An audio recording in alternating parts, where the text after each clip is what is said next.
Today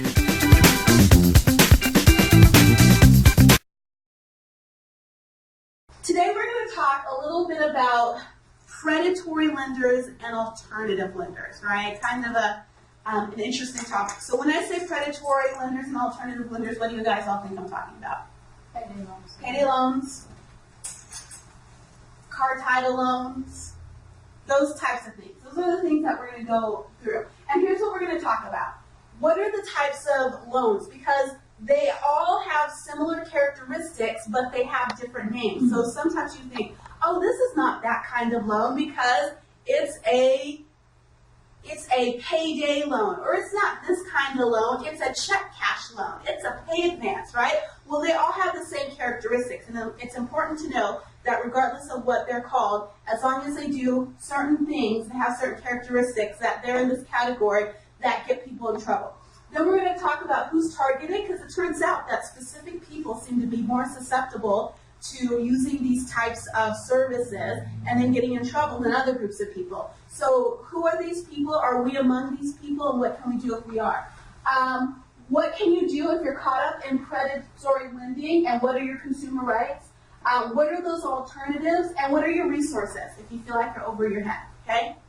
So the first thing I want you to do, the thing that caused all the speaker, angst and all this stuff here, is I want to show you a video. Now, this video was created by a consumer advocacy group in California to teach their consumers about what predatory lending is and how it actually works, okay? So it's about 5 or 6 minutes, but I think it really gives you a good idea about what it is that occurs.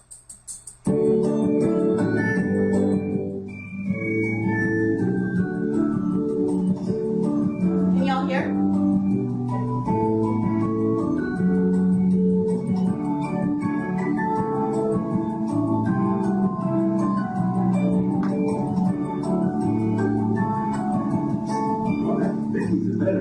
Should show you the ropes. Vicky, this is Mona, one of the 5 new employees we hired just this week. Why? Because business is good. Hey, Mark, just stick with me. I'll show you everything you need to know. Thanks, Vicky. Hi, my truck is going to cost $200 to get fixed, and that's $200 more than I have. Can you guys help? No problem, senor. Why don't we give you a payroll advance? Wow, that was fast. This really helps. That's why we're the people you trust. We're only here to help. See you soon. So that's how it's done? Yeah, it seems like he was really happy with our service. Service, yeah. Service and a smile, that's all it takes, and then they're hooked. Hi. I'm still behind in my rent this month, and I only have $45 of this loan that I owe you. Is that okay? Well, as you know, Mrs. Lau, we can't take partial payments, and we're not allowed to give you a new loan until you pay this one off. But I have good news for you. You can go next door to the other payday loan store, and they'll give you a new loan for the $250 that you borrowed from us. Okay. I guess that makes sense. Sure it does. That way you don't have to worry about your rent. Thanks again. Well, that was nice. You sure helped her. Yes and no. I mean, she's the one helping us. What do you mean? Look, it's all about making them a repeat customer. We want them to come back again and again. We sell loans. It's what we do. And well, we gotta sell them because they ain't great deals. That lady took out $250. It's 2 weeks later, and that amount is now due. She paid a fee of $45 when we gave her the money, but she couldn't pay off the whole loan. And legally, she's not allowed to get another loan from us to pay off the first one. So what are her options? Well, what people sometimes do is this. Today, she paid another payday loan company $45 to get the money to pay us back.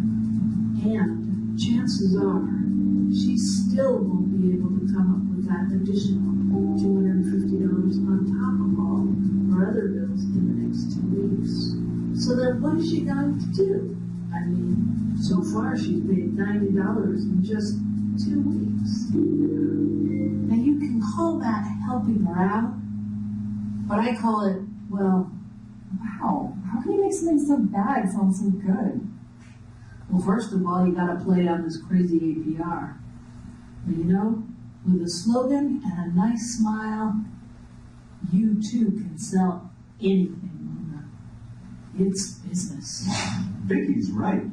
Like most folks here in East Palo Alto, it's not that hard to turn someone into a chronic borrower. I mean, that's where the profit is. That's where the business is. And business is good. Hi, how can we help? Oh well, I'm back again. Mrs. Williams is one of our repeat tracked, well, long-term customers. I just thought we'd have this paid off by now. But with my medical bills, I'm going to need another small loan. That's why we're here, Mrs. Williams. Thanks again.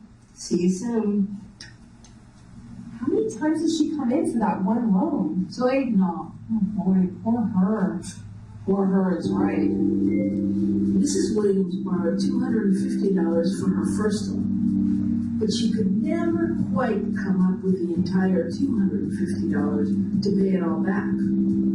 So every 2 weeks, when she gets her paycheck, and before she pays all her bills, she comes in and hands $250 to us. That way, her loan is officially paid in full. And then, since she really needs that money for bills, we turn around and give her back $250 as a new loan. And remember, each time she borrows that $250, she pays a $45 fee. That's her 8th loan from us. And if we add up 45 times 8, that's $360 in fees, just to borrow $250. And that's $360 in fees, with not a penny going toward the $250 she owes us. So yeah, poor her, but rich us. Yes, but this is, I mean, it's not right, is it? I mean, what this really is It's business, Mona. It's our business. And business is good.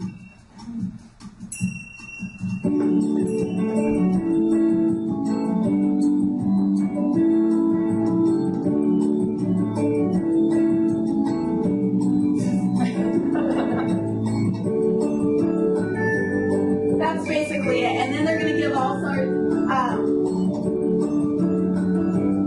they're going to give some information about things that are specific to the area in which this video was made. But what did you think? Did you learn things what things did you learn that you were not aware of? Or what things surprised you? $45 8 times. All she was trying to do is pay off that $250, but she could never do it. $45 8 times, $360. So really, she's paid off that loan, but she hasn't legally paid that lon. So that's because she's not able to ask somebody to help her out to pay that, and then without having to pay the interest, or but just pay that. That's only because they don't have the. She doesn't have the money. She's borrowed money that she's unable to pay back. So they'll say it's okay if you're not able to pay it back. You can get a new. You could go next door and get a new loan. That's one option. So you're in debt to a new payday lender, and then you're in debt to us. Or you could do something called a rollover fee, which means we'll let you extend the loan for a little bit, but it's going to cost you some money. It's going to cost you $45, right? So she'll only be paying the monthly charge, but not the. So not the The principal real that she bottom owes. amount. Yeah. So she's just paying that monthly rollover fee, but she's never touching that. She is never touching that principal, and that principal is accruing interest.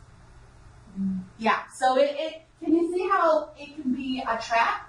You know, once you get in, it's really hard to get out, right? So here's some things to think about. So when we think about a predator, think about in the wild. What does a predator do? You know, you watch National Geographic. You got the wild. Yeah. They stalk in the night. They look for the people who are most vulnerable, and when that animal is at its most vulnerable, it's like, ah, right? And it attacks, and it pounces, and it incapacitates, and probably will kill it, right? That's what a predator is. Well, here's the thing. we have businesses who act in the very same way, and they're called predatory lenders. And we call them predatory lenders because they're ruthless, right? Like that animal in the forest, like the animal in the desert. And they're looking for people who are weak financially, they're looking for people who are vulnerable financially, and they're waiting to exploit their weaknesses, right? And so when they exploit their weaknesses, what does it do? It just makes that person a little bit more weak, a little bit more vulnerable. And so it's not a good situation to be in. Okay, so there are lots of names. Now I drive through Salt Lake City. I take State Street here every day, right? And as I take State Street home, I like to take it because I can cruise. I like to cruise, right? And at every light, I look to the right and I look to the left. And I see stores, and the stores have different names. Sometimes they're called check cashing companies. Have you seen something that says check cashing, right? Have you seen something, a pawn shop? Have you seen things that are like cash and go or fast cash or something like that? Those are all names for predatory lenders, okay? So, or you could also go online. Has anybody seen commercials inviting you to go online and get a loan, and all we need is your checking account? You can have $10,000 in your checking account as soon as tomorrow, right? And so they're everywhere. They've got all sorts of names, but they all have the same characteristics, which are, this is one type. It's called a cash advance, and this is generally true of all types of these types of loans. So here it is. Usually you walk in, and what's going to happen is Danny's going to say, I need some cash. And I'm going to say, sure, Danny, no problem. Give me a blank check or give me your checking account information. And you're going to give me your checking account information, and I'm going to give you the cash, and you're going to sign an agreement that says you'll pay it back probably within 14 days. That's the usual time. And you'll also have to pay me interest. And usually interest is about 400%. That's the average amount about the average amount of interest you could expect to pay on a loan, right? So there you go. Okay, so usually you have 14 days. But if you were short on money 14 days ago, what are the chances that you're going to have enough money 14 days later? Probably not. Probably not. If you're in such a pickle that you have to go to a payday lender, you're probably not going to have that money 14 days later, right? So what are your options? Okay? Your options are, well, I'm just not going to pay it. Well, they have your bank account number, so what are they going to do? They're going to go to your bank, and they're going to try and get those funds, and they're going to try and get those funds. And what happens if you don't have money in the bank to cover that amount of the loan? Bounce check. You get bounce check fees. You get $15 to $25 each time.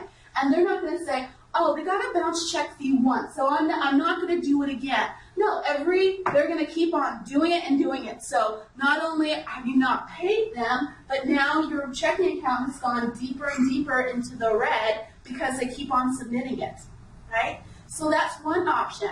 The other option, like that woman came in and she said, the rent's due, but I don't really have the money to pay, right? So I'm going to go next door to my friends at, Cash and Go, and I'm going to get a loan from them to pay off my loan here, right? And now I owe these people money that I'm not going to have in 14 days. Or my third option is I'm going to come in and I'm going to say, I can't pay. And you're going to say, that's okay, Sheila. Just pay us $45 as a carryover fee, and the next week you can pay us that, in 14 days you can pay us that $250 you owe us. Am I probably going to have $250 in 14 days? Probably not. So that's a possibility, right? What if she pays the $45 plus $100 more? Wouldn't that help to go? Here's the thing about this type of payment. It's due in full. So you can't use, it's very rare to have. You can't just say, I've got $10, can you take it? They want all their money up front. So if you can't pay all the money up front that they ask for, then you gotta roll it over, right? So you can't just say, I've got $25, I've got $50. You don't get that luxury usually with that kind of lender. And that's the difference. When you buy a car, what do? You pay it over several months and several years. When you buy a house, what do? Do they say, you owe $250,000 all up front? No. You're able to make chunk payments that are reasonable for your budget. right? And so but with a payday lender, you usually have to pay the full amount right away, right? So that's where it gets hard, because maybe I have half the money, but they don't want half the money, they want all the money, right? And so that's where it gets, where we feel trapped. The other part, maybe is a title loan. Have you guys ever heard of title loans? Do you own your car? You can get up to $25,000. All you need to have is a clean title loan. And it's along the lines of what we see with the cash advance. Instead of giving somebody a paycheck or your check, what are you giving them? Your title.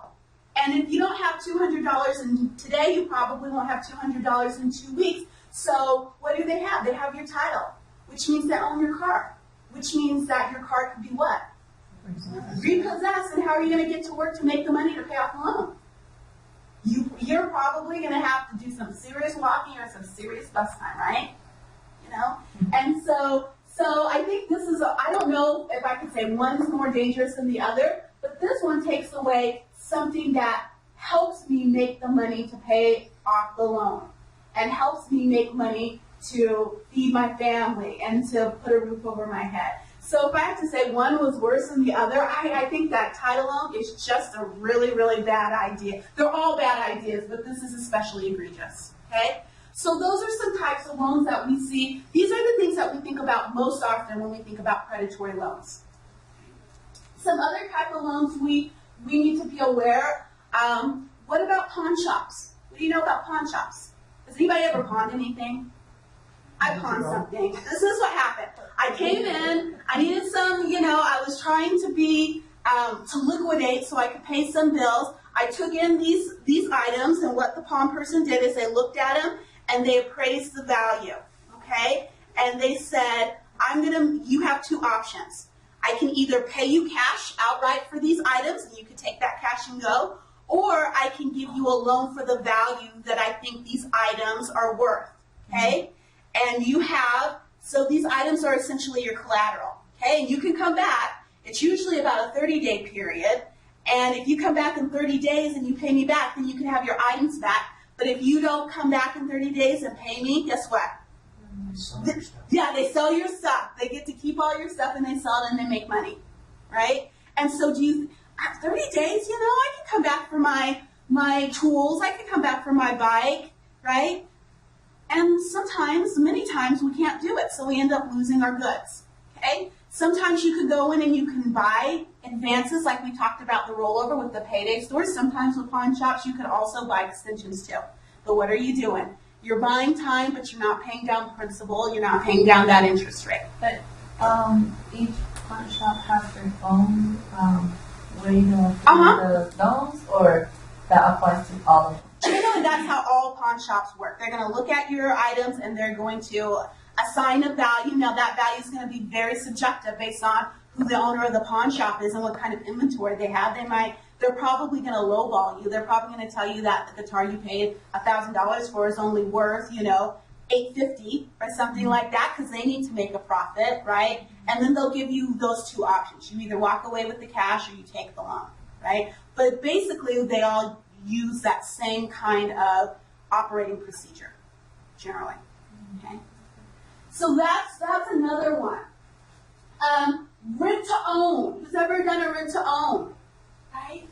Here's the great thing. I don't have, you can pay it off in chunks. It's reasonable, right? To pay things off in small chunks. Here's the way it works, though. Okay, so I'm going to go to rent to own, right? You see this? Okay, I want to buy an iPad because they're cool and they're fancy and I want to be just like my friends. But I don't have the money. I don't have $600 to drop right away.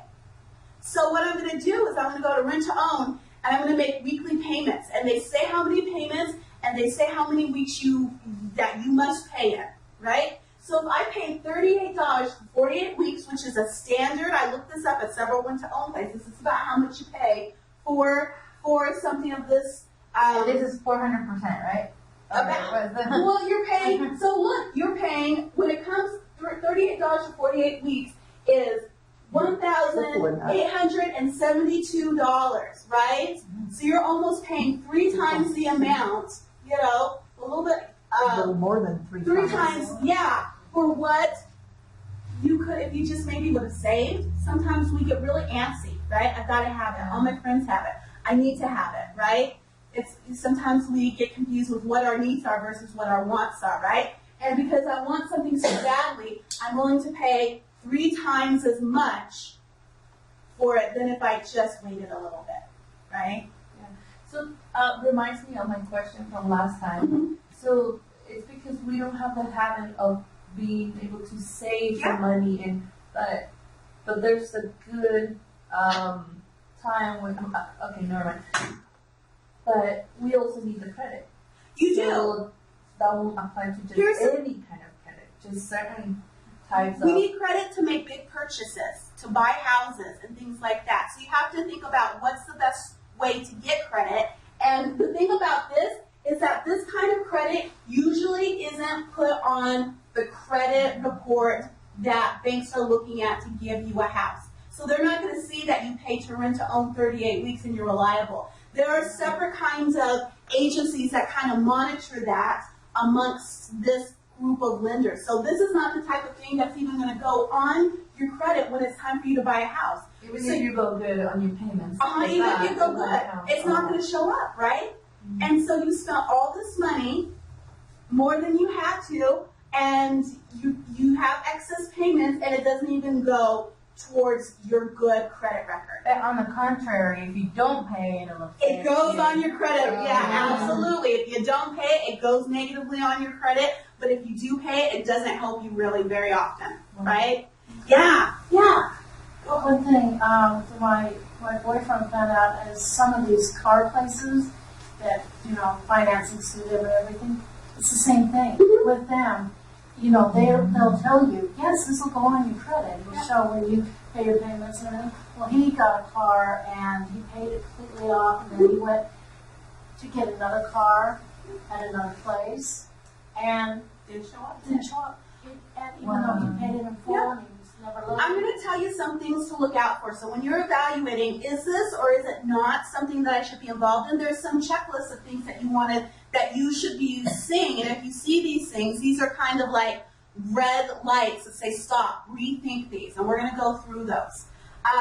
Some other things I want you to think about, tax time it will be upon us before we know it, right? Mm-hmm. And do you see those commercials that say, come in and we'll do your taxes and we'll give you your refund money right now. Even though, you don't really get your refund from the government until March or April, we'll give you your tax return right now. That's called a refund anticipation loan. And so what happens is the tax preparer does your taxes. They make an estimate about how much they think you're going to get back as a refund, and they say, we'll give you this money right away. And then when you get your refund back, you just give your refund to us, right? And we'll call it good, right? And what happens is sometimes it turns out that you actually don't get back as much money as you anticipated. You had additional items additional income that needed to be accounted for, and so you actually owe the government more than you thought. And so you get your refund, and your anticipation loan was for $1,000, but your actual refund was actually for $600. So what does that mean? You owe them $400. You owe whoever gave you that loan $400, right? Because you were kind of hedging your bets, okay? I always thought that whoever did your taxes will actually know how much you're going to get. I always thought. You hope that somebody You're saying it's an estimate. It's an You estimate, never- because what happens is they fill out the paperwork and you send it to the IRS, and then the IRS does their own checking, and they check for errors, and they check for things that signal maybe that somebody didn't disclose all their income, or a tax preparer made an error in the calculations. So what you're doing is you're sending your guess to the IRS, and they're double checking it. And sometimes what they're going to find is your math was not right. And so you actually don't get as much money back as you think you are going to get. And so then you have to pay whoever it is who issued you that loan. You're on the hook for the difference. Are those the same type that they will deposit on your account? Is it the same thing, or? No, is it so the another IRS can't. option? So when you receive your refund from the IRS, they'll either give you a check or a card, or they'll deposit it into your into your bank account. I was thinking it was the same thing. No, it's a slightly different thing. It's not the Okay. same thing as, so that's methods of payment from the IRS, right? Okay. But regardless of what method they pay you, if you owe more to that lender, you're still gonna have to pay additional to that lender. I have a question. So you consider this a predatory? Yeah. And do you think, like the one that I know that does that is H&R Block, do you think H&R Block intentionally gives you a high refund so that when it comes You know what, I cannot say, and I don't wanna disparage a business. I don't wanna disparage a business Because because I I, would say when I used to work for collections, they wanted you to not pay on time and get that overdraft fee. They wanted you to do so. Does H&R Block want to? you know what, I've used their services, I've been satisfied, I have not felt like I've been, ripped off or cheated or anything like that. But H&R they're not the only people on the block. I do that. There are people who have small mom and pops, right? There are people who only operate during tax season, right? And so you got to make sure that you understand what you're getting into. It's all about having your eyes wide open to what you're getting into and could you handle the consequences, right? So what can go wrong? I think we saw what can go wrong. So usually we're not able to pay back the loan because usually what happens is that a creditor wants the whole amount. So if you borrow $500, they usually want the whole amount, okay? There are some creditors who say, no, you can maybe doll it up, but the interest rates are incredibly high. They're 400%, okay? That's the average, all right? This is not a very well-regulated, consumer-friendly type of industry, okay? And so the things that can happen, you get so many overdraft hits that the bank doesn't want you as a customer. So we're going to close your account. You are still in the negative. You owe us for all the times that payday lender tried to access funds for you. And so not only do you owe the payday lender money, but you now owe the bank. You're negative $500 in the bank and your account's closed, right? Okay?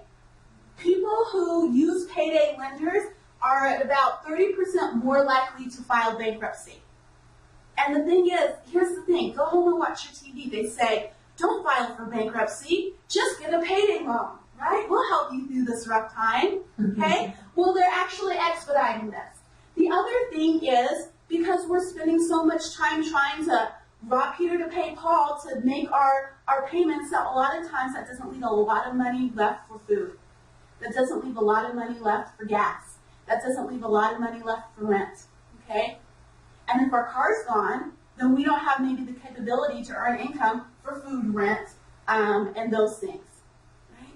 Well, and if that's the case and you end up on the street because you can't make your payment on your rent, your car is being repossessed, and well, you just file for bankruptcy. You're probably in a You end up on situation. the street, but you have kids with you.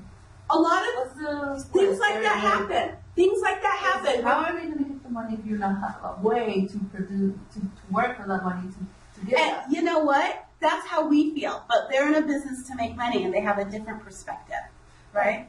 And you know what? They know their audience. They know who's most likely to use these services. Who is most likely to use these services? Any idea? Lower income. Lower income people, okay? So people, and there's some specific people. People who do not have credit that is good enough to open a bank account because your bank checks your credit, right? So if you have low credit to begin with because of circumstances, then you're less likely to be able to use traditional banking services. So where do you go, right? So people who are unbanked, okay? Remember that woman who said, and my medical bills, right? People who are on disability type income, so Social Security disability or supplemental security disability, those are people who are likely to be susceptible. People who are on fixed income, okay, so those are people who are receiving disability income. Those are people who maybe are senior citizens, okay, and we maybe have only Social Security and maybe a small pension, right? Sometimes there are some places where they target people who have brown skin, right? They make assumptions about don't trust the banks, right? Don't trust the man come to us. We're in your neighborhood. We're your people, right? You know, and so they use that lack of trust that sometimes we can have if we're a member of different ethnic communities, and they use that as leverage to get us into the shop, right? So there are people who are very susceptible to this, right? Here's the thing. I want you to know, first of all, if you are involved, okay, and you're over your head, there's some things that you need to know about how somebody can approach you about your debt. How many of you've been a debt collector before, Jen, right? Okay? And so, and you just have a smiling face. I get the feeling that you weren't necessarily, I'm going to send you to jail in the middle of the night, right? I hope not. But there are some things that collectors can do, but there are some things that they cannot do when they're trying to collect on the loan, okay? So some of the things, they cannot lie to you. So they cannot say that you owe more money than you do, all right? They cannot say that you've committed a crime. Is being in debt a crime? Really, it's not a crime. So they can't make any implications of, we'd hate to have you go to jail over this. There's not really anything, such a thing as a debtor's prison anymore. And sometimes people will call up and they'll say, we'd hate to have to send the sheriff out to take you to jail. We need you to make a payment today. If you hear that, what do you know? You know it's baloney. You know that they cannot say that. And you need to say, that's a lie. You cannot say that, okay? Some other things. Debt collectors must identify themselves to you on the phone. They can't call up and say, hi, how you doing, have a chat. They cannot represent themselves as anything other than what they are, right? So I have to say, this is Sheila calling from Swift Collection Services about such and such. Okay, I've got to identify myself. Debt collectors must stop contacting you if you ask them to do so in writing. So if you're tired of the harassment, you can send a debt collector a letter and say, do not contact me, do not send me an email, do not send a letter to my house, do not contact me. Now, does this mean that your debt goes away? It's not, it's out of sight, out of mind, but it's not out of sight, gone away, right? So you can ask people to stop harassing you, but that doesn't mean that you are released from your debt, and that's an important thing to know. Some debt collector feedback. Go ahead. There were departments, and they called them buckets where I used to work. The furthest one was bucket 6, which is the last bucket before they sold your account off. And they had the ability, they weren't on the phones all the time. Their main job, I was bucket 1, I was call after call after call. But main job on bucket 6 is they will investigate your social security number. They'll find out who your mom, your dad, your brother, your sister, and they will call all of them until they get a contact number for you. And they will call them every day. Don't be tenacious. Unless you tell them to quit calling. But they will investigate, especially if you put them as a reference, and they will try to find out all the information that they can around you. So that's what one of the departments was where I used to work. Yeah, it's pernicious. You know what pernicious means? It just means it's persistent in a negative way, right? When doctors talk about somebody has a pernicious disease. A disease is a bad thing, and pernicious means it won't cure itself. No matter what we do, it doesn't go away. It just stays, and sometimes it gets worse. That's kind of what, pernicious debt collectors, they don't go away. It just, seems to compound, right? Some other things. So, go. Yeah. Maybe it's more like, I just want to know more of the topic, but so if they are harassing the people to the point where they're like really stressed about it, how is that helping them to get the money? You know what? Doesn't work to stress people out in what way? You know what? In our mind, we think, well, you get more. There's a saying that you get more flies with honey than with vinegar, which means if you're nicer to people, you generally get what you want. Usually more often than if you're mean to people, right? That usually is the scenario. But here's the thing.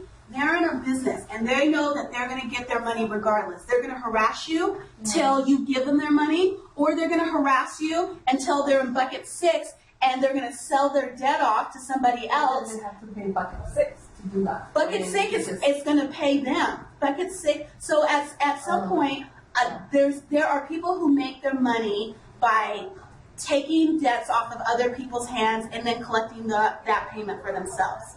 So either way, they're going to get their money. So they don't have to be nice, because either you're going to pay me and I'm going to harass you to pay me, or eventually it's going to get so bad that I'm going to sell your debt to another company. So they're going to pay me what you owe, and then they're going to then go on and harass you until they get their money, and then maybe that company will sell off their debt, so they'll recoup their money, but you're still on the hook for the what you owe. So either way, in that business loop, somebody will eventually get paid, and you'll still have to be on the hook. Wow. Yeah. And so it is ruthless. It is ruthless, right? So people usually use predatory lenders because what? I don't feel like I have any other alternatives. Isn't that right? If you had another alternative, wouldn't you go and use it? And here's the thing. Sometimes we don't think about the obvious alternatives that are out there, okay? And so let me talk to you about that. So find another source for funds. You know, I wouldn't take a pawn loan, but if I had extra stuff that I didn't need, I might pawn it. And I might put it on KSL, or I might have a garage sale, right? I might find other ways to get that money, okay? So are there other ways that we can reasonably and legally acquire the money that we need for whatever resource? That's what I was referring to the borrow money from friends and family. Is it because that's the only way they can have the money from, or because they don't have any other Some ways of to them, that's go why it? they don't have friends or family, and, you know, think of someone that comes from another country a lot of times. Right. And there's no family here, just them, and then they have no one to turn to. And they don't know the system. Right, Yeah. and they trust that it's Well, they're different. You come to that's exactly right. You come to here from a country that could be very different from your own as far as cultures and values. And there are some countries that don't, and some cultures that don't believe in paying interest. You come, you get the money, you pay it back when you can, you know, you kind of pay it forward. And so if you have that kind of mentality and somebody pretends to be your friend so they can go in for the kill, it makes it really easy. Sometimes we don't have friends or family. Sometimes we have tapped out our friends and family. And our friends and family cannot help us, or they won't help us, right? You know? And so for whatever reason, all of your available resources have dried up. That's usually when we go into those places, right? Some other things. Check with credit unions. And I specifically mention credit unions because many credit unions are part of an initiative to help people who are in this credit, who are in the credit doghouse, for lack of a better terminology. You know, I've had a bad credit history. I haven't been reliable, but I'm working on being reliable. And so a lot of credit unions have programs. A lot of credit unions around the country have programs where they're going to give you a loan. It's going to be a higher interest rate, but it's not going to be that 400% interest rate. It probably won't be above 36%, right? You know, and not every credit union has it. But what you want to do is you want to ask your credit union, you know, I'm in this situation. Is there a product that you have for me? Right? You will be surprised. Okay, and that's something that National Credit Union Association has kind of promoted. I don't see that much with banks, right? I did some research before I came to see if there's a bank corporation alternative. There doesn't seem to be. Okay, borrow from family and friends if you can, because the likelihood that somebody's going to say, yeah, I'll give you $50 and you better pay me back with 400% interest is probably not going to happen. You're probably going to get your best interest rate with family and friends, okay? Working with your creditors. You know, you have a bill that you can't pay, and so you think, I've got to pay this bill, so I've got to go to this payday lender. I've got to go get a title loan to pay. Call up your creditor and say, I can't pay this month. And options will be presented to you. Options, you know, if this is a first-time thing, it might be we're going to extend you 15 to 30 days. Which is the $45 a month we saw in the video. So this is different. So this is if you have, let's say, let's say I have a credit card bill that I cannot pay. Sorry. Or I have a mortgage payment that I cannot pay, right? Instead of going to a payday lender to get that money, call your banking institution and tell them that you are having difficulty. And they will tell you, you can be extended 15 to 30 days. Or they'll tell you, can you make a partial payment? And then can you make several other small partial payments? And maybe there'll be a fee, but it's not the same fee that you pay when you get a payday lending type of a loan. Okay? So call them up, be honest. I can't pay this month. I'm having a hard time, right? Some can even lower your interest rate sometimes if you ask them. And that some will lower your credit rate, and that's the thing about working with a credit counseling agency is that they help you to negotiate those things, right? But even your interest rate, you can sometimes have them lower. Yeah, but you can't do that if you can't just do it telepathically. You have to communicate with them, and you have to let them know what's going on, right? And they'll say, okay, we're going to do this for you, and this is the arrangement we've come to you.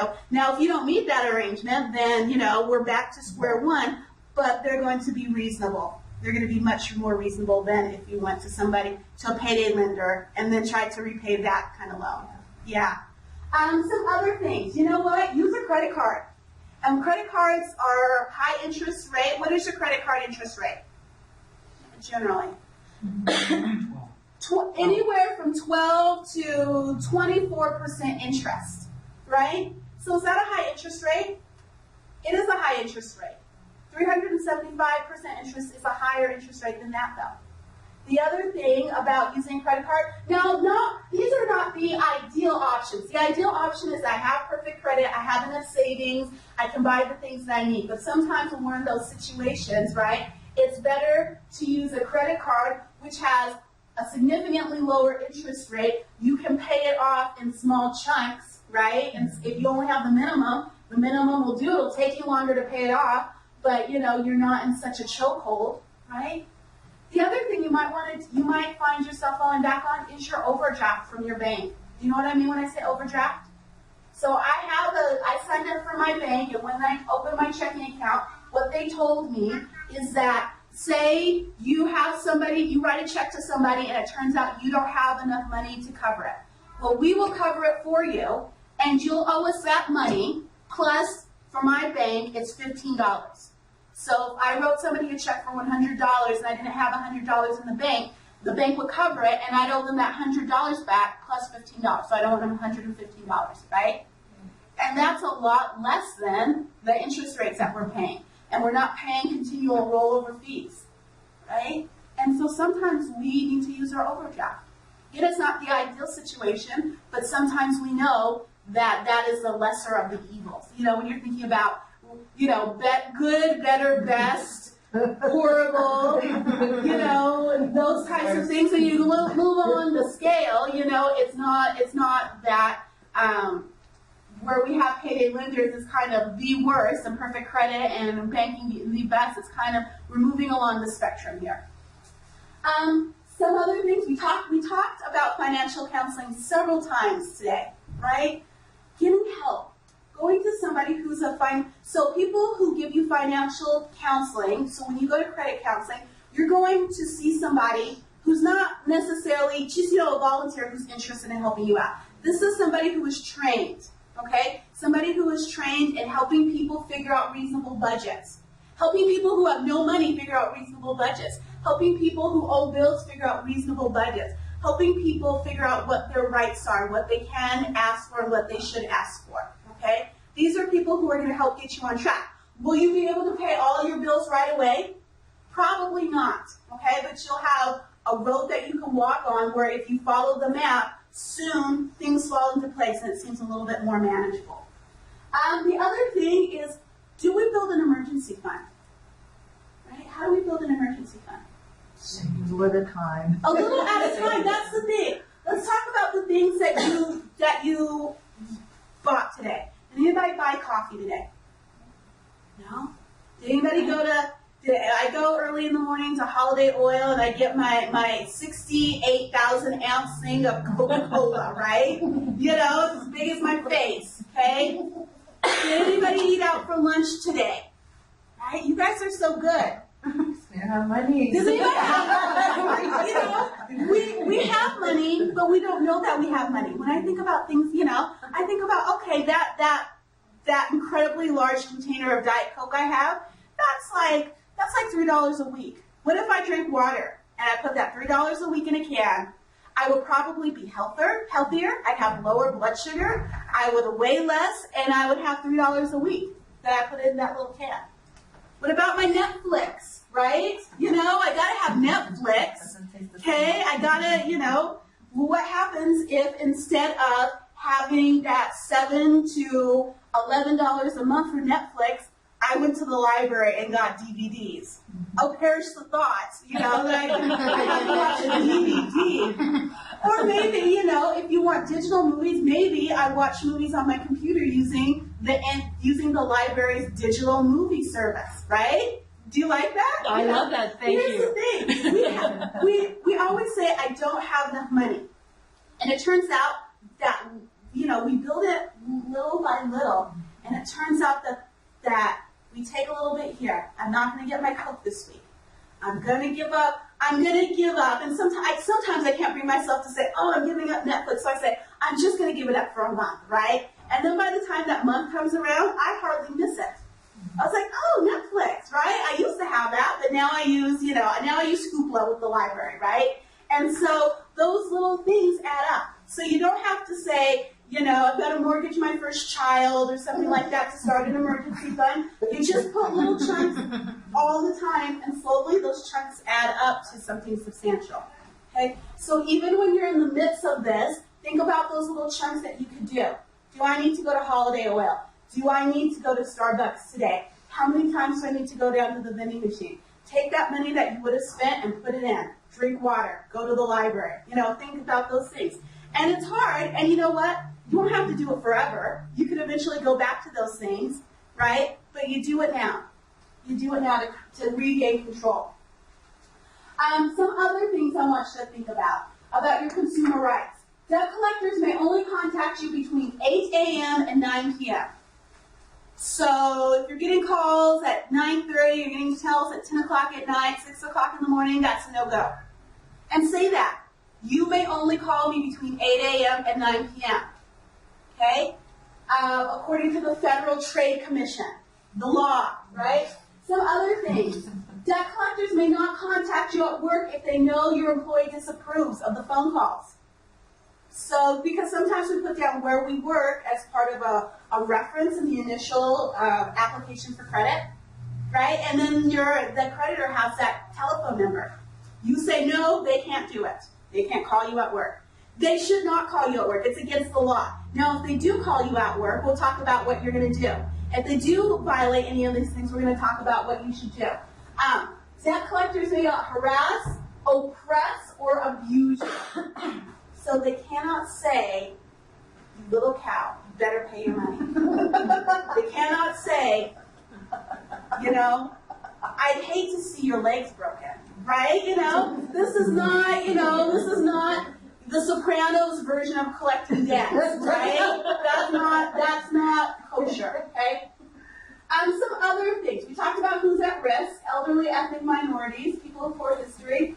Some things I want you to know, if you are an active military person, or if you are in contact with somebody who's an active military personnel and they are involved in predatory lending. Because it turns out that also military people, especially enlisted personnel, can also fall into this trap. Because you know what? They're not making big bucks, are they?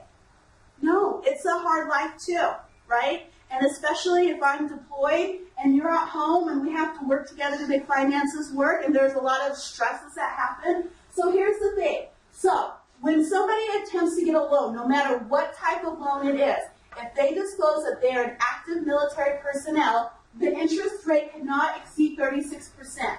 36% is the magic number. If anybody offers you a loan, just generally, that's more than 36% interest, you know that you're getting into the predatory loan category. You're moving out of legitimate banking procedure, and you're getting into people who want to take advantage of your lack of credit. Did you have a question? No. Okay. Well, Yeah, that's it. Yeah. They have to include all the fees, so all the initiation fees, maybe if there's a credit check or anything, all of this has to be included in that 30%. It's all rolled up into that 36% rate. Also, usually when you go to a credit payday loan, they'll say, you know what, if something ever goes wrong, if you're unhappy with us, don't sue us. You have to arbitrate. Do you know what arbitration means? It just means that, instead of going to court, we're going to sit down with a third party, and a third party is going to help us resolve it. And why do they want you to do that? It could be their people, right? And legal fees are expensive, right? And so they don't even want to go there. So we're going to force you into this less desirable option for you, right? They can't do that if you're an active military personnel. They cannot mandate that you go into arbitration. If you're not happy and you want to take legal action, you are right to take legal action. That's within your right. The other thing that if you're a military personnel, you cannot ask for a check account or a bank account to obtain a loan. So they can't say, we'll give you this money and you give us your bank account because we're going to try and access your bank account in 2 weeks. That's a no-go, right? So it makes it really, payday lenders are not really, aren't really targeting military personnel anymore. Because guess what? There's nothing inviting about working with somebody who's in the military anymore. I can't charge them interest. I can't, ding their checking account every week. I can't make them arbitrate with me. I can't do any of the things that I can normally do to make my money because, laws have been set up. Because, think about it, you're deployed and somebody's digging your checking account and you're trying to call from Iraq to, Salt Lake City. That is not in our national best interest, I think, right? And so that's why they probably have those laws. Go ahead. Yeah, it was just because of the military, because you are active in the military, and sometimes when they call you, they need to speak to the person. Mm-hmm. And if you're deployed, right, you can't necessarily be a good advocate for yourself. Absolutely. Yeah, absolutely. And so that's why they have these rules. Some other things. How do you know if something is a predatory loan or if it's just a high interest rate loan that you're getting into? So we talked about 36% interest is kind of the threshold that you look at. If you're paying more than 30, you could pay very high interest and get it from a bank, and they understand that you're a credit risk, so they're going to charge you a high interest rate. But if you're paying more than that, then it's going to get predatory. Okay, then you're getting into that field. Anytime a borrower says, give me a post-dated check, or give me your checking account number so I can and your routing number, right? Anytime they're asking for access to your banking accounts, then you know that something's fishy. Some other things, if you have to turn over your car title, I can't give you the money unless you give me your car title, unless you give it to me and hold it, I can hold it in my possession, okay? Then it gets fishy. Repayment is due in a single balloon payment. So it's all due at once, and it's all due within 15 to 30 days. Okay? If they say you got to pay me back $1,000 in 14 days, then you know that something's it's not going to work out for you. And if somebody is aggressive, when they call you and say your loan's due, I'd hate to have you go to jail, right? Usually people in credit card companies don't say, I hate having you go to jail, right? It's usually when we have people who have high interest rates that are giving you kind of the pressure, right? So as you go through, and you know what? This happens. The reason why I want you to look at these things is because sometimes there are some banks who will charge you a loan that's in excess of 36%. And you think, but I went to a bank, right? I went to a bank, so it's got to be on the up and up. Banks sometimes engage in predatory lending. And there's a whole lot of legislation that's trying to happen in Utah about, did anybody read the Salt Lake Tribune over the weekend? There was a report about how many people use these types of loans that we talked about and what the percentage of their payback rate is, how many people are able to pay it back within the first 30 days. And it's not a very high amount, right? And they talked about how many times somebody actually has to roll over, meaning pay that $45 each time before they're actually able to pay back their loan. How much time do you think that is? Any ideas how much that? How many rollovers they have to do before they're able to pay their actual loan from a payday lender? 6 times. 6 times, right? So if you've got a $50 fee each time, what's that? That's $300, right? In addition to the $500 that you already owe. So you're $200 short of $1,000 that you owe to somebody or that you paid to somebody when the experience is over. Right. Works when they get their extra check for when they have 3 paychecks instead of 2 in a month. Yeah, they're like, It's oh, probably this like is every it. 6 months. That's probably it if you're paid every other week, right? You're waiting for that. You know, November is a 5th month paycheck day. It's 5th month paycheck, right? And I think probably anybody who's paid twice a month knows when you get your 3 paychecks in a month type of thing. Paid every other week, you know? Yeah. Here are some things. Here are some places that I want you to go to if you are in this kind of scenario. Okay. The first thing is the Consumer Financial Protection Bureau. What you can do is you can say somebody's calling me and they're harassing me, or somebody has I've taken out this loan and I'm being either harassed or I can't pay it back. Or maybe they did the bait and switch, right? So you thought you were getting one thing and you're getting another thing. So for whatever reason, you feel like you're over your head, go to the Consumer Financial Protection Bureau. Has anybody ever heard of this? I don't know if it's a fairly new government agency, but what does it sound like? Consumer Financial Protection Bureau. Well, they're focused on helping the consumer. Yeah, the focus is on helping the consumer. So guess what? So that we don't have another recession, so that because people aren't using subprime loans, right? People aren't borrowing more than they have in the bank, right? We don't ever want that to happen, and again, so it's in our government's best interest to make sure we're looking out for your best interest, right? Some other things. The Attorney General of Utah, right? That's the law. Is that spelled right? A-T-T-O-N-N-E-Y, so that's it? No, there should be an R, sorry. Okay, it's not a Tommy, it's okay. attorney. It's A-T-T-O-R-N-E-Y general.utah.gov. Sorry, that was just my fast typing about that. So this first N should be an R. Other things, the National Foundation for Credit Counseling, that's the thing that I talked to you about. That's going to tell you who in our area has been certified to help you figure out your credit issues, figure out your budgeting issues. And you want to make sure that you get with somebody who's aligned with this organization, because this is kind of an ethical body. These are the people who, if you find a credit counselor through this body, they are trained. They have current education. They probably have licensures of different kinds, right? So they are experts in the field, okay? So don't just go to somebody, that your cousin knows. Make sure that you check them out through the National Foundation for Credit Counseling, okay?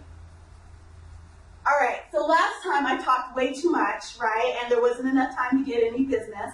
And so I cut down my slides to the essentials. Now I'm ready to answer any questions that you have about this, about what we talked about.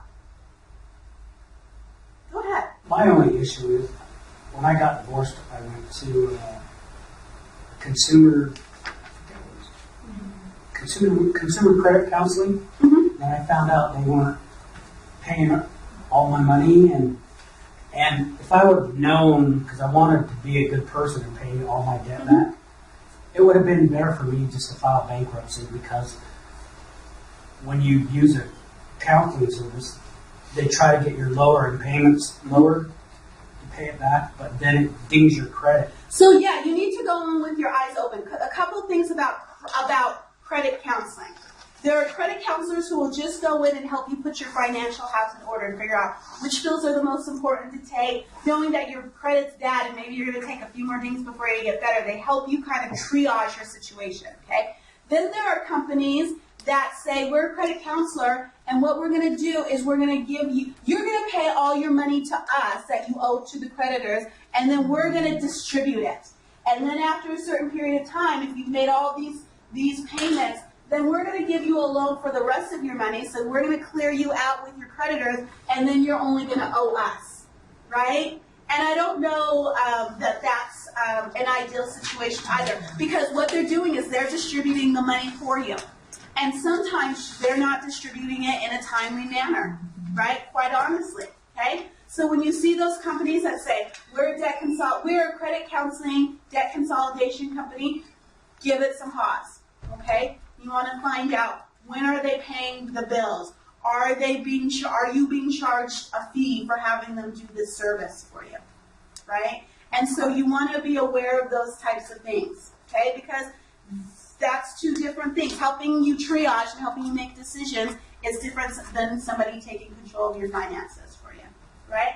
And if you fail to make one payment, then you're out on your butt and you have to start all over again with somebody else, right? And so to me, that's not the option that I would go with. I'd go with the person who would just sit down with me and say, here are the things that are most important that you should be thinking of now to help you, breathe, and then here are the other things that you should be thinking of, and then here are some higher level things once we get things taken care of, versus somebody that just says, I'll just pay your bills for you. I'll just be your money manager. Yeah, which is, why would you want to do that when you can be in control of your own money? And never let anyone else control your money. The attitude is, we work with credit card companies. They do to work get your with- lower interest rates lowered, and some But it's credit very cards, possible because you they could have do a that good too. repertoire. Sometimes credit companies will. Yep. And the Just other like thing that you talked about is when you negotiate a lower credit rate, a lower interest rate through the credit companies, what it shows on your credit report is that you have paid, but it's not as agreed, right? As agreed is what you want. You want double A credit as agreed. It means that here were the terms that were originally set out and you met all the terms. When it's not as agreed, I can't remember what the designation is, but it just says that you had to modify in order to pay that loan. And that dings your credit too, right? So if you go through those types of services, you're not always in charge of your money. And because you made a settlement agreement, that dings your credit as well. Not as bad as if you just didn't pay, but you're going to have some implications as well. Well, no, I wish I would have filed bankruptcy. Yeah. And some, and I think Shauna's going to talk about that. Sometimes bankruptcy is the option, right? It's not fun. If anybody filed for bankruptcy, it's not the thing that you want to have happen, but sometimes it is the right choice. Just another comment in my past experience where I used to work. We would call people and they would say that they've been through counseling credit service, and so we would have to automatically stop calling them because we have to deal with their counseling. And the counseling wouldn't pay until it was in bucket 4, with usually 4 months into debt with no payment because they were looking for a settlement. Mm-hmm. So what you want to do is you just want to be, when you go into somebody and they're offering to work with creditors to pay your bills and offering to pay your bills on when they're offering to pay your bills on your behalf, ask questions. When? How much money is this really costing me? What is it going to look like for my credit? Should have did this a long time. You know what? That's the thing. I would have done a lot of different things had I had come to this financial knowledge beforehand. But you know how I learned it? I learned it in the School of Hard Knocks, right? Yes. And now that I've learned it, I'm not going to do it again. That's the thing. So hopefully this gives you enough knowledge and we can learn from each other's experience and from the information here that we know what's, Now this is personal. Okay. So the first time I came in last week, I wanted to take out what do you call it? Sorry, I went blank for a minute. Payday loan? No, the credit card for medical or cosmetic or whatever. Hair credit. Yep. Okay, right. I went blank for a minute. I was going to apply for hair credit because I am in the process of getting LASIK surgery for my eyes. And it's my biggest loan I've ever had. And the total amount that I'm going to have to pay the day of surgery is $3,700. Credit approved me for $5,500. So I was originally thinking about putting it down of $1,000 and then doing the rest in payments. But I had a friend who she used to work for Lexington Law, and she used to repair people's credit. She's like, no, do it all on the card. She's like, do it on the card because then it'll show that you can pay big amounts. She's like, let it report to the credit bill, and then in the month, put the $1,000 down, and then do the monthly. So is that correct? If I make out the whole big amount instead of putting it down first? You know what? I don't know the answer to that specifically, but here's the thing. Here are the questions you can ask. is the interest rate reasonable? It's no interest for 2 years. It's no interest for 2 Oh, years. yeah, you know. Can you make the payments? Right. Yes. Okay, what's going to happen if you lose your job? Will you be able to make the payment? Are you going to, are you? Well, where my question was is that I wanted to keep it under the 30%. That I don't want to go. Okay. I didn't get the 30%. Is it 30% of your total income? Is the loan more than 30% of your total yearly income? Well, the total amount, but I'm not using the total amount. I don't. Okay, so the amount you're taking out is less than 30% of your income. It's about 30. It's about 30, so you're right on the threshold. So are your monthly payments, so you get paid, you have a paycheck every month, and you're gonna owe money to this credit card company. Is that monthly payment going to be more than 10% of your monthly income? It's about 10%. It's okay, so you're right on the threshold here of it being suitable, right? Because 30% of your income and 10% of your 30% of your total income and 30% of your yearly income and 10% of your monthly income is what we're looking at. Well, my doubt was just that if I put the down first and it wouldn't apply to the credit card, or do I put it after all the credit cards are already charged and then paid off? You know what Well, I'm because saying? it's 0% interest rate, you could do that. I mean, I'd even, I just have- if you could, if She you're was disciplined enough to opinion- even have it in the bank, and then just make, what I do when it's like that interest for so long, I divided what the amount should be per month, and then you could double that, so that you're still paying it off. Well, that's why I would want to pay it off quickly because I don't want to. Here's the thing. It sounds like you're right on the threshold of having a debt that's manageable, right? My personal philosophy is if I have cash, pay cash, right? If I have that, I'm not good. And I've thought about that. Oh, I should use my credit card and then it'll pay off because it'll build my credit. Usually what happens if I have cash and I go that way, then something comes up. I need a new tire, right? It turns out there's a little leak in my roof. And so what I was going to pay that $1,000, eventually, but those little things came up that ate at it. And now, that money that I had that I was going to pay, my credit card and that plan that I've worked out, it usually doesn't work out in the way that I anticipated. So my opinion is if you have cash to pay it down now, take that cash, pay it down. The reason because I'm actually the contrary. I'm so scared of debt, and it's probably because that was one of my first jobs. I want to ease into it slowly before I find that I'm in the hole. So that's where my questions are coming from. Like, I don't want to be in the hole. Hope you get the credit and then pay the $1,000.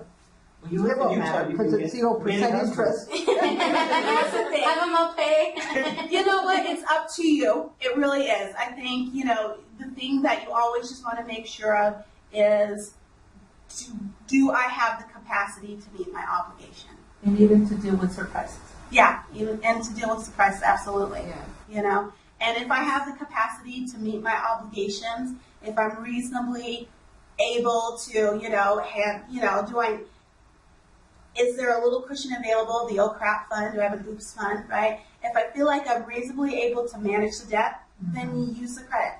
But if you feel like, I don't know, my job's kind of shaky, I don't know if I'm going to have the same income that I've always had, then I'm probably going to say take a more cash-oriented route, right?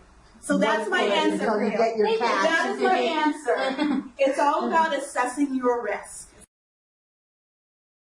If you need to talk to a lawyer, who has money to talk to a lawyer? I don't always have money to talk to a lawyer. One thing we recognize, or we recommend, is the Tuesday night bar. Have you all ever heard of that? Through the University of Utah, right? People who give lawyers who give their time pro bono will give you good, sound legal advice, right? The other thing we recommend, credit counseling services. If you go to the National Credit Counseling Foundation, they will give you a list of credit counselors in our area. One that's really popular where we live is the AAA Credit Foundation. And we were talking to a couple people about that after class.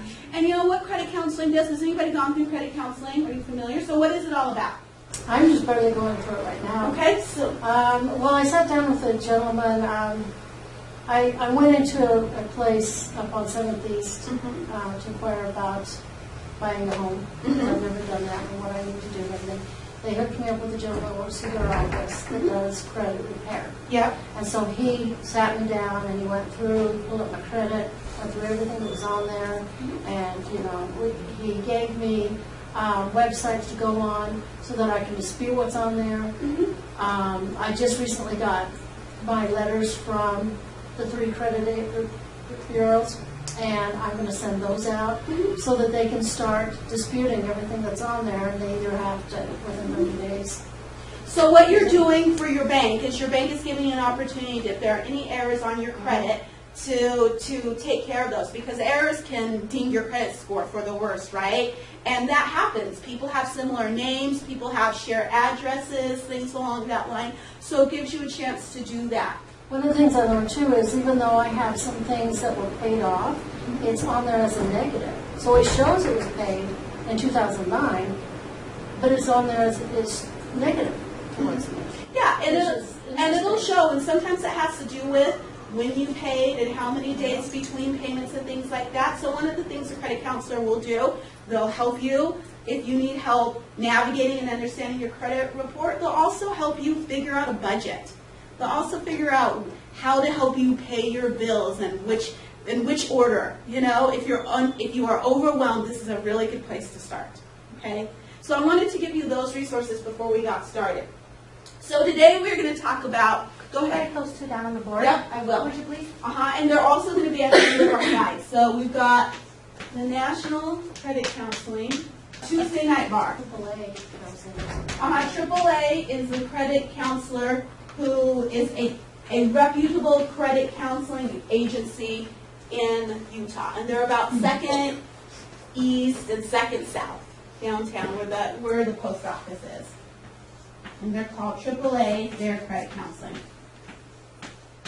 And those are going to be the people who are going to be able to give you the best advice based on your specific details, because they're going to be the experts for you.